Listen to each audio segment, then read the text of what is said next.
Transfer of biological character from one generation to another generation why genes Gregor Johann Mendel ह्याला काय सुद्धा कामधंदा नव्हता.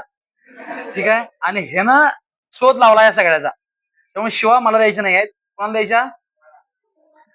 ग्रिगॉर म्हणा, जॉहान मेंडल. ठीक आहे. हे आपले सगळं सांगितलं कसे जीन्स असतात, कसे डीएनए असतात, कळलंय, कसं क्रोमोझोम असतात. समजलं मी काय म्हणालोय? म्हणजे ह्यानं एवढा अभ्यास केला त्याच्यावर, त्याचं आयुष्य पूर्ण घातले त्यानं. मग आपले धडा वाचला काय अर्ज अवघड आहे काय? नाहीये. त्याचं नाव लक्षात ठेवलं काय अवघड आहे काय? 12वीला 4 mark question. Father of genetics. Who is the father of genetics? कोण आहे? ग्रिगॉर जॉहान मेंडल. ओके. 10वी वाले 12वी वाले तुमच्या बसल्यात, म्हणजे 12वीला हे महत्वाचं आहे. आता जरी केला नाही तर परत तुम्हाला करायला लागणार. त्यामुळे आता जर परफेक्ट केला तर पुढे तुम्हाला करायला लागणार नाही. In 1901 the reason behind the sudden change were understood due to the mutational theory of Hugo de Vries. म्हणजे कसं असते, काय पण चेंजेस होत गेले. आता फॉर एक्झाम्पल काय आपण काय म्हणतोय की शेपटी गेली, माकडे शेपटी आपल्या शेपटी आहे का हो? नाही. पण ही लगेच शेपटी जात नसते. काय व्हायचं आधीच्या काळात, आपण कुठं राहायचो, म्हणजे झाडावर चढायची आपली माकडं म्हणजे आपली वंशज असं म्हणत आपण. मग नंतरच्या काळात काय झालं, आपल्याला झाडावर चढण्याची गरज पडायचं कमी झालं. म्हणजेच काय, आपण झाडावरची फळं खायची पण बंद केलं किंवा काय झालं. दरम्यानच्या काळात काय होत गेलं, झाडावर शेपटीचं काम काय हो, बॅलन्स करणं. काय काम आहे?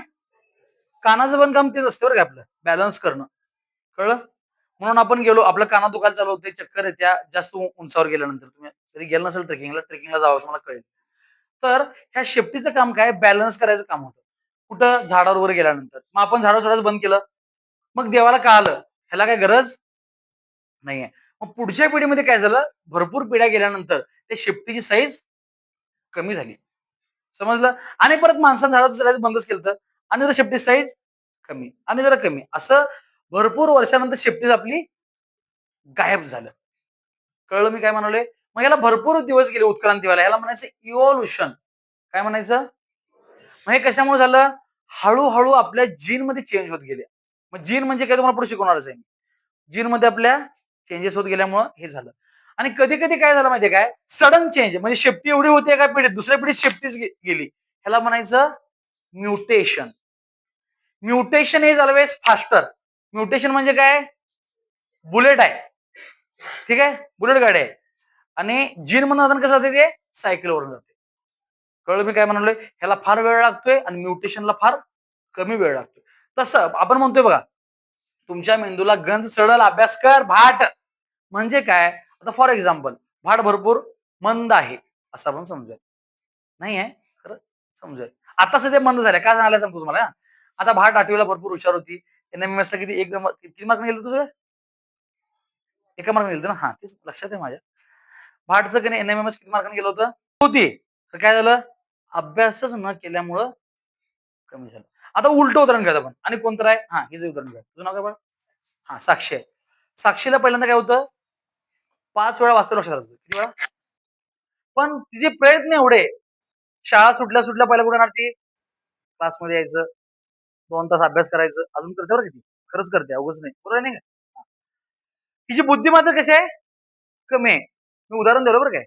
तर अभ्यास करण्याचे प्रयत्न तुमचे जास्त आहेत. मग देवाला गरज वाटली की एवढा अभ्यास करायला आहे, तिच्या मेंदूची कॅपॅसिटी वाढली पाहिजे. 5 नंतर काय होते, 4. परत तिचे कंटिन्यू प्रयत्न चालूच आहेत. सकाळी उठल्या उठल्या वाचून यायचे, आठवून बघायचं, सर काय शिकवले, अवधू सर काय म्हणले, वाचायचंय. दुपारी पण गप्पा मारताना पण आपण काहीतरी, हा आज सरांनी हेरिडिटी शिकवले, काय आहे ते असं वाचत चाललंय. 4चं 3 वेळ. समजलं मी काय म्हणलोय? असं करत करत आमच्या वर्गात अशी किती पोरं होती. आमच्या वर्गात एक 60% पडले 10वीचं पोरग होतं. किती टक्के? 10वीला 60% होते. आणि ते दिवस रात्र अभ्यास करणार 11वी 12वी. आम्ही तुला खुळात करणार, काय लावलंय तू, काय डॉक्टर असं पोरं तरी चिडून असेल. कुठलं लेक्चर चुकवणार नाही 11वी 11वी सिस्टम चुकायची सिस्टम असते की नाही. खरं ते कुठलंच चुकत नव्हतं. मराठी सोडत नव्हतं, तर बाकी जर लांबची गोष्ट आहे. मग दरम्यानच्या काळात त्याचं पर्सेंटेज आलं 85 12वीला. किती? Not a joke. 10वीला 60% पडून 12वीला 85% पडणं सोपं नाही आहे. आणि व्हाईस वर्षा अशी कितीतरी आमच्या वर्गात पोरं होती. त्यांना काय होतं 10वीला 95%, 98%, 99%. आणि नंतर अभ्यासाची जरा गती कमी झाली. 12वीला 60% पडली. कळलं? ह्यालाच म्हणतोय आपण मेंदूला गंज चढणे म्हणजे आपण एखादी गोष्टीचं काय काम नाही म्हणून सोडलं की त्याची कॅपॅसिटी आपोआप कमी होते. म्हणून सांगतोय मेंदूचा वापर करा. कळलं? आता लक्षात राहिले 8 दिवसामध्ये जरा काय राहायला लागले? अभ्यासाची सवयच नव्हती ना तुम्हाला. तसंच आहे इव्हॉल्युशन. तुमची गरज वाटली फॉर दुसरं उदाहरण, जिराफाची मान एवढी मोठी नव्हती पहिल्यांदा. जिराफाची मान बाकीच्या प्राण्यांएवढीच होती. दरम्यानच्या काळात दुष्काळ पडला. झाडाची पानं संपलीत खालची सगळी. मग काय करायला लागला जिराफ? असं वर करून खायला लागला. पुढच्या पिढीमध्ये काय झालं? देवानं म्हणलं एवढे का प्रयत्न करायला मानच तुझी मोठी करतो. सगळी मोठी झाली ना बरं काय? फक्त जरा मोठी झाली. त्याच्या पुढच्या पिढीमध्ये परत अजून त्याने मान वर करायला लागले आणि जरा मान वर. समजले मी काय म्हणायला लागलो ते? हे इव्हॉल्युशन असते. कारण इव्हॉल्युशन शब्दाचा अर्थ पहिला समजून घ्या. आणि हेरिडिटी म्हणजे काय? जीन्स इकडनं तिकडे जाणं. म्हणजे आई वडिलांकडनं जीन्स म्हणजे असं नाही बरं काय आई वडिलांचेच गुण असं अजिबात नाही. मागच्या 10 पिढीतले गुण पुढे जातात. आपण म्हणतो बघा हिचे डोळे आत्यावर गेलेत असं ऐकलं असेल तुम्ही. हिचं हे ते मामावर गेले. म्हणजे काय मागच्या 10 पिढीतले जीन्स जनरेशन पास होतात. म्हणजे मध्ये आई वडिलांपाशी आलं नसेल तर तुमच्यापाशी एक्सप्रेस होतात. आई वडिलांचे ते गुण आलेले असतात जीन्समध्ये पण ते एक्सप्रेस झाले नसतात. तुमच्यामध्ये येऊन ते एक्सप्रेस होतात. कळालंय? त्यामुळे तुम्ही आजपासून अभ्यासाला चालू करा. तुमची पोरं हुशार होतील. म्हणजे देवाला सुद्धा वाटेल काय की जरा मन देत खरं अभ्यास नाही करायला पुढच्या पिढीमध्ये हे करूयात. आणि जर तुम्हाला वाटलं भाट झाला तुम्ही काय आपला एवढा बंगला आहे बाबा एवढं हे करतोय निवांत आहे पोरं मंद किती बी शिकव उपयोगच होत नाही. मग तुमचं तुम्ही ठरवा अभ्यास करायचा आहे का नाही करायचा आहे. अहो तुमच्यासाठी अभ्यास करू नका हो तुमच्या पोरांसाठी तर करा. कळलं काय? हा म्हणून झालं पहिला दिलेला असतो 10वीला का पहिला दिलाय? तुम्ही जर अभ्यासाला लागावं हेरिडिटी तुम्हाला समजावं मग तुमची पोरं पण हुशार व्हावी. तर तुम्हाला काय झालंय? 2 नावं बघायची आहेत. ग्रेगॉर जॉन मेंडलनं जीनचा शोध लावला आणि म्युटेशन म्हणजे sudden change in a genotype ह्याला म्हणायचं म्युटेशन. म्हणजे अचानकपणे बदल होतात त्याला आपण म्युटेशन म्हणतो. हळूहळू बदल होतो त्याला आपण इव्हॉल्युशन म्हणतो. म्युटेशन आणि इव्हॉल्युशन वेगळ्या वेगळ्या गोष्टी आहेत. Evolution is always slower, mutation is always faster. Okay? हे तुमच्या पुस्तकावर दिलेलं नसते खरं लागते हे.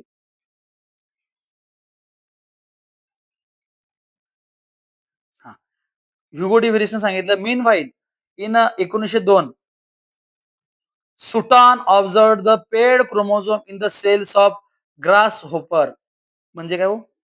ग्रास होपर म्हणजे तुम्हाला नागतोडा ती हिरवा असते बघा. हा until it was not non anyone. मग क्रोमोझोम 2 असतात. एक जण राहत नाही ते जोडे असतात. नवरा बायको असं नाही दोघं असतात. म्हणजे क्रोमोझोम डबल असतात. हे कोण शोध लावला? सुटान. कोणाला काम नव्हतं? म्हणजे तिघांमुळे वाहून झाल्या. पहिला कोण? मेंडल, दुसरा ह्युगो डी व्हेरिस आणि तिसरा सुटान. मग त्यानं सांगितलं क्रोमोझोम डबल असतात. Research started in the direction of the field of nature genetic काय गरज नाही. थ्रू विच हा परत आलीत कोण 1944 ला तिघ आलीत मित्र मित्र मित्र कोण? अवेरी, मॅकार्टी कार्टी नाही मॅक्सी कार्टे मॅकार्टी हा आणि कोलिन. कोलिन पाणी ते हे काच कोलिन असते की नाही ते नाही हे वेगळं आहे. समजलं काय? कोलिन मॅकार्टी आणि एव्हेरी या तिघांनी मिळून काय केलं? व्हायरसच्या क्रोमोझोमचा शोध लावला. व्हायरसवर काम केलं. 12वीला बऱ्यापैकी प्रश्न पडतात. व्हायरस क्रोमोझोमचा अभ्यास कोण केला? 2 क्रोमोझोमचा अभ्यास कोण केला? फादर ऑफ जेनेटिक कोण होतं? म्युटेशनचा बाप कोण होता? कळालंय? 4 मार्क क्वेश्चन सोपं आहे ना? 4 नावं पाठ करायची. 12वी वाले. 10वी वाले एवढं का तुम्ही करायची गरज नाही. तुम्ही फक्त एवढं लक्षात ठेवा की काय काय शोध लागलेत. पहिल्यांदा जीनचा शोध लागला. त्यानंतर काय झालं? म्युटेशनचं काय आहे ते कळालं. त्यानंतर काय झालं? क्रोमोझोम डबल असं तुम्ही कळालं. नंतर व्हायरसच्या डीएनएचा शोध लागला. हे जरा माहिती पाहिजे म्हणून दिलेलं आहे. हे काय पेपरला बऱ्यापैकी विचारत नाहीत 10वीला. पण तुम्हाला एक माहित पाहिजे म्हणजे तुमचे पेपर बघितले तुमचे 10वीचे की तुमच्या पद्मावतीमधल्या शिक्षकांना कळते मी शिकवलं. काय म्हणलो मी? तुमची पेपर वाचल्यानंतर कशा शोध लागला? जरा समजायला काय 5 वावसरच आहे. हा 1961 साली जिनेटिक शिकवत असताना मी सगळ्या गोष्टी विचारणार आहे 12वी वाले. तेव्हा मी रिपीट शिकवणार नाही. उत्कर्षा कळलं काय? त्यामुळे ही नावं पाठ करायची, मॅकार्टी, कोलिन, अवेरी, कळालंय? ही नावं तुम्हाला बाय हार्ट व्हायची. घरात जायचं आणि 10 वेळा नाव म्हणायची ती, कळालं? त्याशिवाय लक्षात राहत नाही. आपण काही सायंटिस्ट नाही, आपल्याला सायंटिस्ट सिक्युरिटी वाचायचे. 1961 साली कोण झालं? French genetic Jacob and Monod. आता परत दोघ जण आले मित्र मित्र. कोण कोण?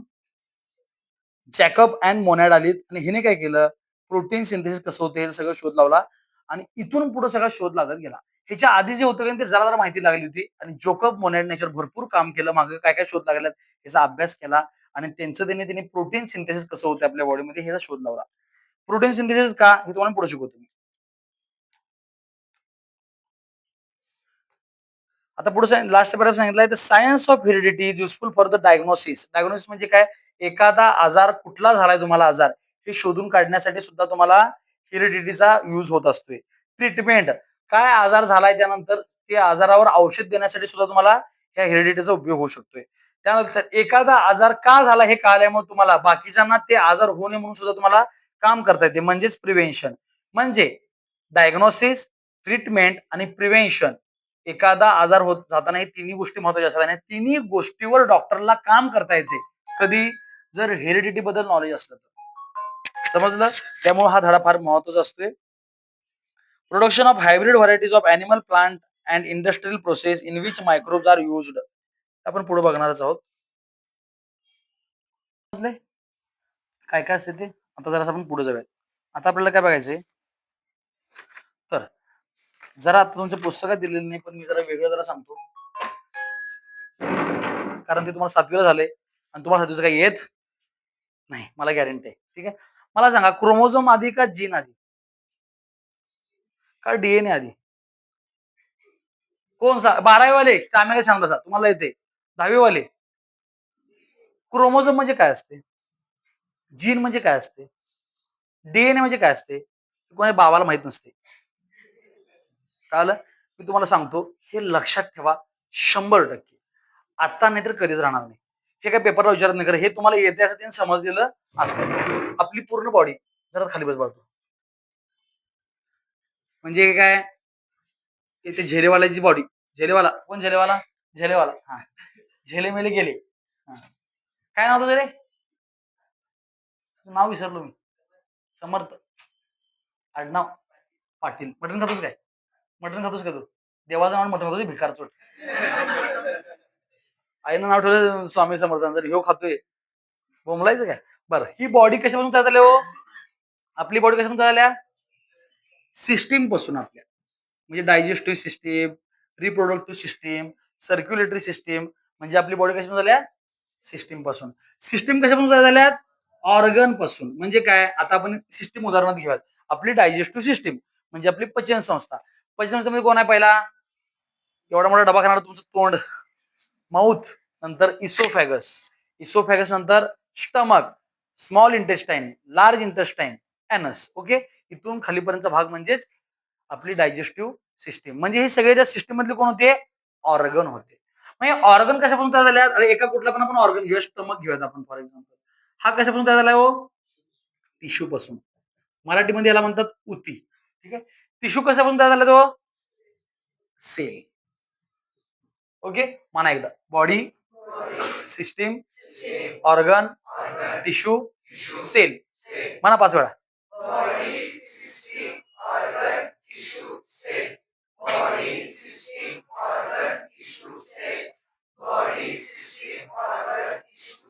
बस.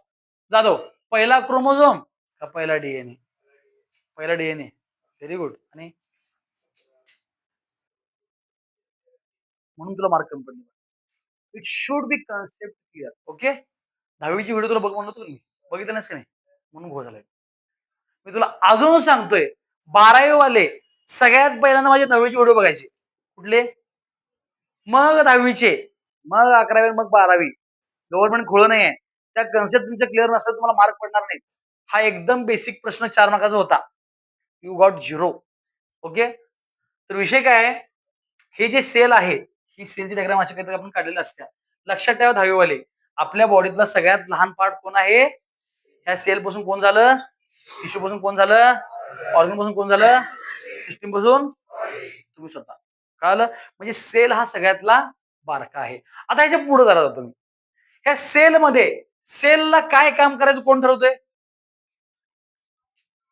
सेलमध्ये आता केस पण ना आपलं सेल आहे, डोळे पण आपले सेल आहेत, हृदय पण आपलं एक सेल आहे. कारण सेल पासून सगळं त्याला आपण म्हणायला लागलोय. मग कुठल्या सेलनं काय काम करायचं? आता केसाच्या सेलनं पचनशक्ती करायचं काय? काय म्हणलो कळालं? पायाच्या सेलनं लिहायचं काम करूया काय? माझं म्हणणं कळालं? प्रत्येक सेलचं एक प्रत्येकाचं काम वेगळं-वेगळं हा एवढं तर मान्य आहे. कळालं? डोळ्याचं काम काय? बघणं. कानाचं काम काय? कानानं बघायला चालू होईल काय? उपयोग होईल काय? मग ह्या सेलनं काय काम करायचं हे कोण ठरवतंय? बाप of the cell that is the nucleus. कोण? म्हणजे सेल नंतर कोण महत्वाचं असते?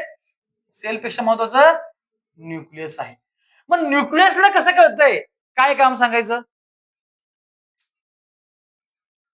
प्रश्न काय कळाला ना तुम्हाला? न्यूक्लियसला कळतंय न्यूक्लियस ऑफ न्यूक्लियस.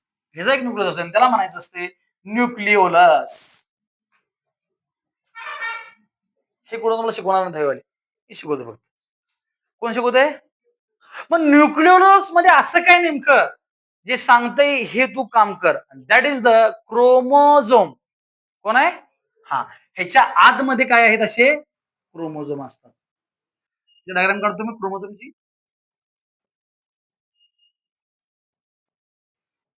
ठीक आहे. ही क्रोमोझोम ह्या प्रकारे असते. आता कळलं? मला शिकवलं असेल शाळेत.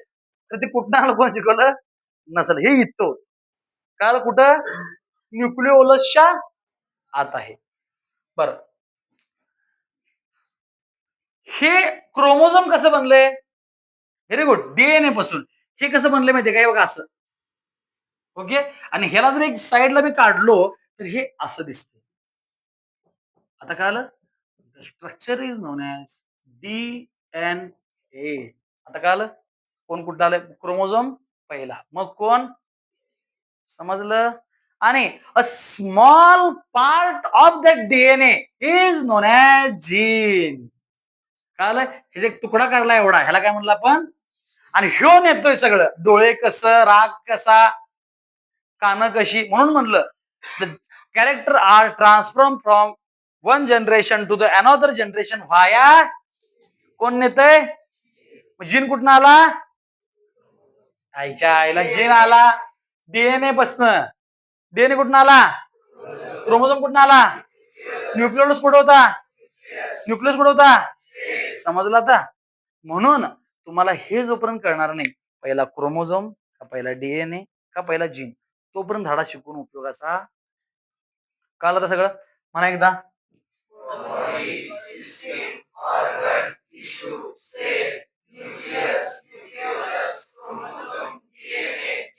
म्हणजे काय? अनेक जीन एकत्र येऊन डीएनए तयार होतो.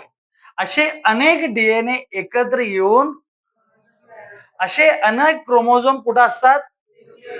न्यूक्लियस कुठं असतो? म्हणून अशी डेफिनेशन असते. A group of gene is non as DNA. A group of DNA is non as किंवा उलट्या असत्या. A small part of chromosome is non as DNA. A small part of DNA is non as. समजलं? ह्याचा लहान तुकडा म्हणजे काय किंवा अनेक तुकड्यापासून होतात होते दोन्ही पण एकच. ह्याचा बाबा तो आणि तिची आई तीच असते. कळलं? तुम्हाला फक्त ही सिस्टीम माहित पाहिजे. कळलं? हे विसरायचं नाही. कधीच विसरायचं नाही. कळलं निखिल शेठ? धडा मी शिकवल किंवा मॅडम शिकवतील. विसरायचं नाही. मी आता तुम्हाला कन्सेप्ट क्लिअर केलो की नाही मग मॅडम तुम्हाला शिकवते समजून जाईल. ओके? हां. कुठे गेलं पुस्तक? हां. मग आता ह्याच्यामध्ये काय असते? आपल्या बॉडीमधला जवळपास 70 ते 80% भाग हा प्रोटीन पासून तयार झालाय. फॉर एक्झाम्पल केस, केराटिन नावाचं प्रोटीन असते. आपली हाडं, ओसीएन नावाचं प्रोटीन असते. काय काय म्हणालो मी कळालं? असं बॉडीमधला सगळा बऱ्यापैकी पार्ट हा प्रोटीन पासून तयार झाला. कशापासून? कळालं? मग आपण प्रोटीन दररोज खात असतोय. खरं तेवढे प्रोटीन सफिशियंट नाही आहेत आपले सगळे कामं करायला. मग देवानं ह्या प्रत्येक सेलला काम दिलेलं आहे. काय करायचं? Protein synthesis. समजलं मी काय म्हणायला लागलोय ते? जरा जरा समजलं? बॉडीतली आपली प्रत्येक सेल काय करत असत्या? प्रोटीन तयार करत असत्या. कशासाठी? त्याचे नीड आहेत आपल्या बॉडीचे, भरपूर काम आहेत त्याला प्रोटीनला, म्हणून ही सगळी आपण कामं दिलेली आहेत. मग हे प्रोटीन सिंथेसिस कसं करणार, आणि त्यासाठी आपला पुढचा पॅराग्राफ, ट्रान्सक्रिप्शन, ट्रान्सलेशन, ट्रान्सलोकेशन. समजलं? काय काय माहिती तुम्हाला? काय ट्रान्सक्रिप्शन म्हणजे काय? काय जरा पण येत नाही पहिला झाला तरी पण. हा, सांगा, तुला पाठवतो सगळे, लक्षात आहे ना? का विसरलीस? हा, काय बाळा असं केलं कसं राहणार, आपलं लक्षात राहणार? मागच्या वेळी शिकवलं तुला मी, धडा तुला पार्ट होता, पीठ पॅड होता, लक्षात राहील का तुला? मग तो धडा जर आपला 10% मग सांग.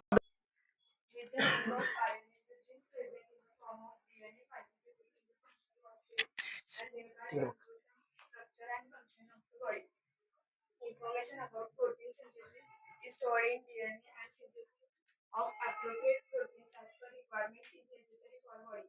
These proteins are synthesized by DNA through the RNA. This is called as central dogma. mRNA is produced. थांबा, बरेच पेपर 2 मार्काचा प्रश्न असतो. What is the central dogma? ठीक आहे, ते सोपं आहे.